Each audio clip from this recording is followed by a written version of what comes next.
Hello les Tonicien. Je fais une petite vidéo pour répondre à Frédéric sur une de ses problématiques.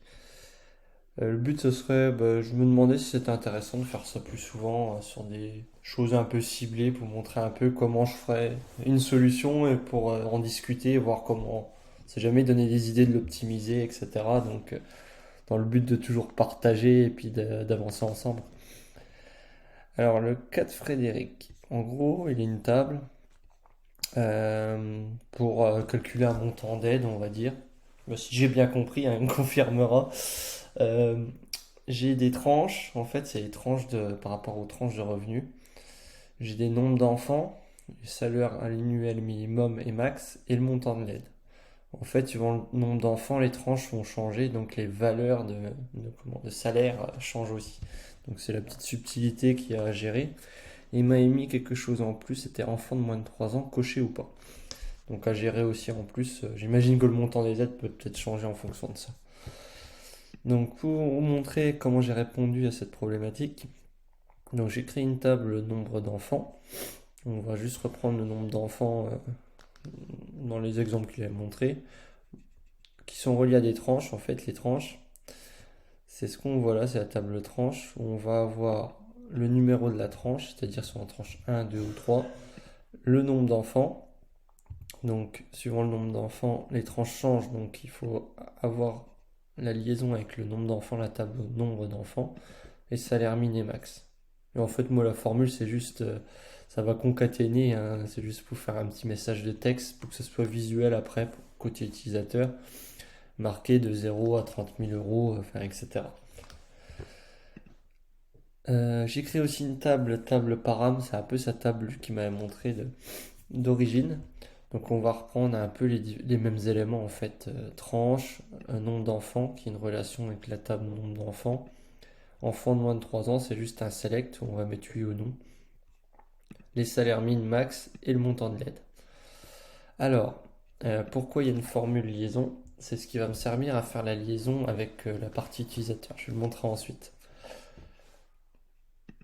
Alors, comment ça fonctionne? Table utilisateur, on va dire, c'est la table. Là, je montre tout le détail, mais je vous montrerai après la visu utilisateur, on va dire. Mais là, je vous le montre déjà le détail. Donc, en gros, l'utilisateur va remplir un nombre d'enfants. Donc, il va choisir son nombre d'enfants. Et en fonction du nombre d'enfants, comme les tranches ils peuvent changer, en fait, j'ai activé une option qui est filtre de sélection, filtre valeur de la colonne, et on va limiter les champs à dans le, dans la table tranche et nombre d'enfants qui est égal à table utilisateur nombre d'enfants. En fait, c'est ce qui va matcher entre les nombres d'enfants, que ce soit dans la table tranche ou que ce soit dans la table utilisateur. Donc là, si j'ai rempli 2, il va me proposer que des tranches qui sont en rapport avec le nombre 2 d'enfants. Donc les tranches, voilà, là si c'est 1, il va me proposer les 3 premières. Si c'est 2, il va me proposer les 3 suivantes. Sachant que si on n'aurait pas fait cette petite manip là, on aurait eu les 6 quoi, en fait, de tranches possibles. Pour vous montrer en gros à quoi ça, qu'est-ce que ça sert, ben voilà, on va choisir par exemple 1, et là je vais avoir que 0, 30 000, 30 000, 50 000, 50 000, 10 000. Et là si je choisis par exemple nombre d'enfants 2, et là ça va être d'autres tranches, 0, 35 000, 35 000, 60 000, 60 000, 100 000.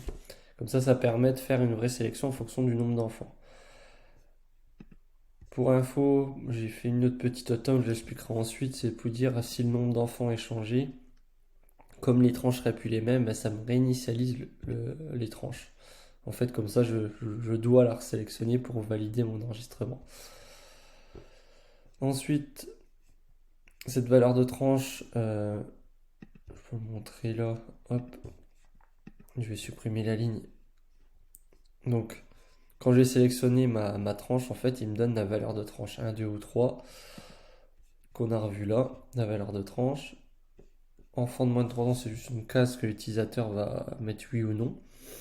Et valeur de liaison, en fait, c'est ça que je voulais expliquer, comment lier cette table utilisateur à la table param. En fait, on va servir de la concaténation de nos paramètres de recherche, quoi, on va dire. Donc j'ai concaténé le nombre d'enfants, la valeur de tranche et la réponse de l'enfant moins de 3 ans, ce qui va me donner une valeur ici en fait. Comme c'est une valeur unique, on n'a qu'une valeur avec ces trois critères-là. Donc j'ai créé chaque valeur possible.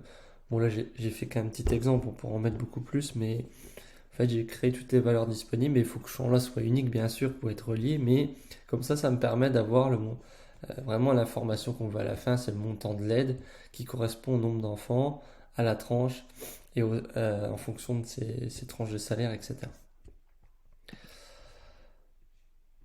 Donc la liaison se fait comme ça. Ensuite, j'ai créé une automatisation parce que là, ça va juste me donner un champ texte avec la valeur de liaison. La valeur de liaison, donc c'est la concaténation des trois champs. Donc j'ai créé une automatisation pour lier. Dit qu'une valeur de liaison change, si les trois champs sont bien remplis, le nombre d'enfants, les enfants moins de 3 ans, les tranches, qu'on a bien rempli les trois valeurs, on va écrire la valeur de liaison dans la table de paramètres, ce qui va pouvoir vous faire relier directement à la table param suivant le bon élément. Et ensuite, comme ça, là j'ai juste une colonne qui va par rapport à la table paramètres, qui va juste me donner la valeur de l'aide. Ce qui permet, par exemple, dans une vue utilisateur, là on va filtrer les valeurs qu'on a besoin.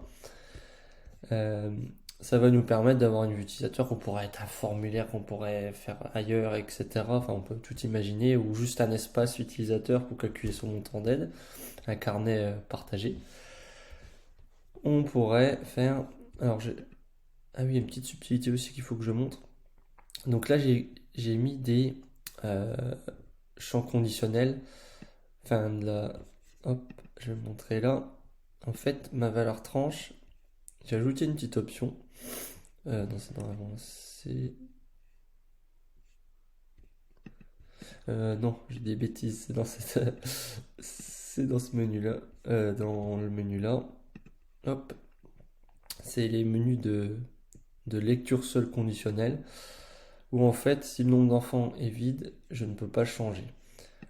Pourquoi? Parce qu'en fait, comme mon nombre d'enfants, c'est ce qui va impacter mes valeurs de tranche, je veux pas que la personne choisisse la mauvaise tranche qui correspond pas au nombre d'enfants parce que c'est impératif pour avoir la bonne valeur pour l'exercice.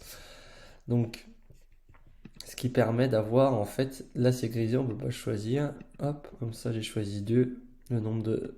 Voilà, on va avoir vraiment les bons enregistrements de proposés. Enfant de moins de 3 ans, oui, hop. Et il va directement me lier avec une autom et me donner la valeur de l'aide directement pour l'utilisateur. Enfin voilà un peu pour l'exemple que j'ai construit. Si vous avez des questions, si des choses pas claires, si vous voyez des pistes d'amélioration, parce qu'il y a pas mal de pistes d'amélioration, on aurait pu faire ça de plein de manières différentes.